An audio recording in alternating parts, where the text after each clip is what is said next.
La comunicación es un aspecto fundamental en la interacción humana y su efectividad depende de diversos elementos que van más allá de las simples palabras intercambiadas. Tanto el lenguaje verbal como el no verbal desempeñan un papel crucial en la transmisión de mensajes, influyendo en cómo se percibe y se interpreta la información. En este video vamos a ver la importancia de todos estos elementos y también pues definiremos lo que son la comunicación oral, escrita, los elementos de la comunicación verbal y no verbal y pues vamos a ver qué es la comunicación interpersonal, intrapersonal e intercultural, además de analizar la connotación y denotación del mensaje. ¿Qué quiere decir un mensaje que estamos recibiendo? Comunicación verbal y no verbal. La comunicación verbal se refiere al uso de palabras habladas o escritas para transmitir un mensaje. Por otro lado, la comunicación no verbal abarca todo lo que se comunica sin palabras, incluyendo gestos, expresiones faciales, posturas corporales, tono de voz y la proxémica, que es el estudio del uso del espacio en la comunicación.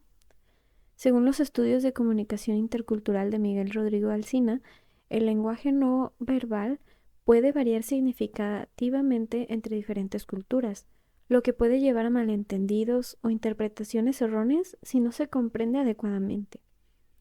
Por ejemplo, un gesto que puede ser considerado como un saludo amistoso en una cultura puede interpretarse como ofensivo en otra. Hello, excuse me. Any good restaurant here? Good restaurant. English? Oh, this street walk please. Hamburger, beef teki, omurice, garlic sauce, stew, good taste. What? El paralenguaje, que incluye elementos como el tono de voz, la velocidad y el ritmo del habla, puede influir en la percepción del mensaje. Un tono de voz calmado puede transmitir confianza y serenidad, mientras que un tono agresivo puede generar tensión y hostilidad. Comunicación oral y escrita. La comunicación oral y la escrita son formas diferentes de expresión que tienen sus propias características y ventajas. Por ejemplo, la comunicación oral es más inmediata y permite una interacción directa entre los participantes, facilitando así la retroalimentación inmediata a través de señales incluso no verbales.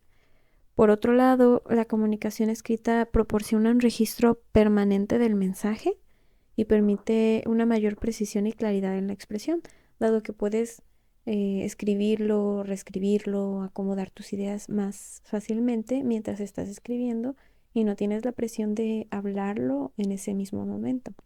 Según Fonseca, la comunicación oral es fundamental en las interacciones interpersonales, ya que permite establecer conexiones emocionales y transmitir matices de significado a través del tono de voz y el lenguaje no verbal.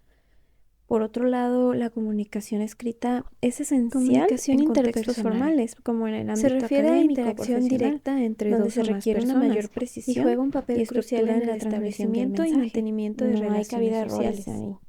Comunicación intrapersonal. Se refiere al diálogo interno que mantenemos con nosotros mismos, influyendo en nuestra autoimagen y autoconcepto. Depende mucho de la comunicación intrapersonal la forma en que nos comunicaremos con otras personas, pues nuestra propia percepción nos puede ayudar o no a mantener una comunicación más adecuada con los demás. Sí, voy a darle un obsequio a las chicas.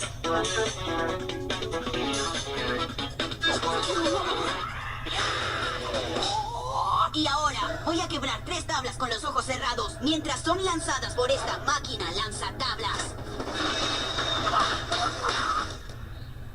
¡Wow! Y bien, ¿las impresioné?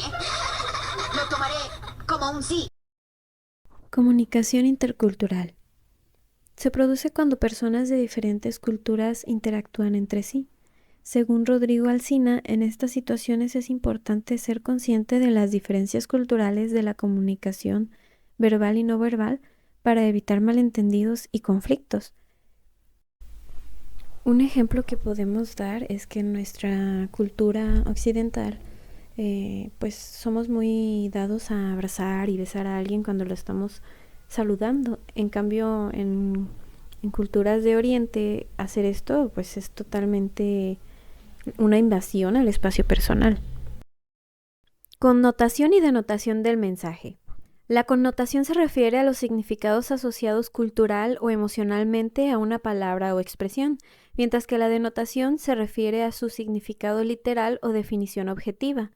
Según Fonseca, la connotación puede variar según el contexto cultural y social en el que se utilice una palabra, lo que puede dar lugar a malentendidos o interpretaciones erróneas. Es importante tener en cuenta tanto la connotación como la denotación del mensaje para una comunicación efectiva, especialmente en contextos interculturales donde las diferencias en la interpretación pueden ser más pronunciadas. Ser consciente de estas diferencias y tener en cuenta el contexto cultural del receptor puede ayudar a evitar malentendidos y facilitar una comunicación más efectiva. En conclusión, la comunicación efectiva va más allá de las palabras habladas o escritas e involucra una comprensión profunda de los elementos verbales y no verbales, así como de los aspectos interpersonal, intrapersonal e intercultural. Ser consciente de la connotación y denotación del mensaje también es fundamental para evitar malentendidos y garantizar una comunicación clara y efectiva en cualquier contexto.